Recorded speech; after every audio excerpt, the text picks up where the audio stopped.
Сегодня день памяти поэта-героя Мусы Джалиля. Несмотря на, казалось бы, уже известные факты из жизни поэта, исследователи творчества Джалиля ежегодно обнаруживают некоторые доселе неозвученные моменты.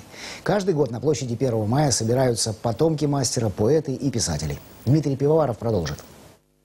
И 4 алые гвоздики славные могилы осенят, но репейник вырастет на 5-й, где схоронен трус, а не солдат. Вы придите, девушки, к могилам, вырвите репей, что вырос там, и отдайте всю любовь и ласку алым незапятнанным цветам.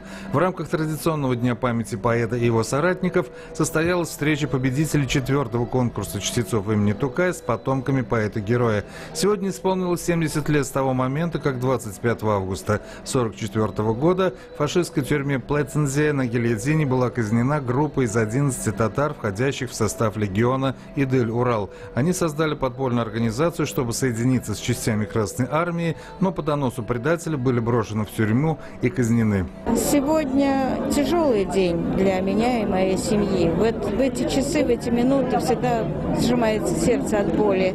Сколько десятков лет прошло уже со дня гибели, а все равно. Но единственное, что счастье, что приходят люди к памятнику, помнят, относятся с трепетом. Это совершенно оригинальное произведение, потому что это ведь фактически моноопера.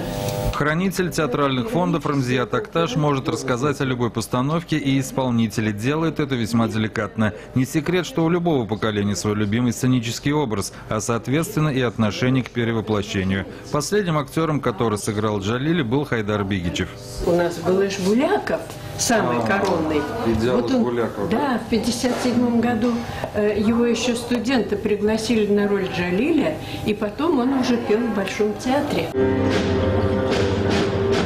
Несмотря на то, что Чулпан Залилова не очень высоко оценила художественный фильм «Моабитская тетрадь» про отца, один творческий продукт ей запомнился. Это обновленная опера Назиба Жиганова «Джалиль», которая идет в театре, носящем имя поэта. Кстати, запланированы многочисленные показы этого спектакля на будущий год, когда все человечество будет отмечать 70-летие Великой Победы.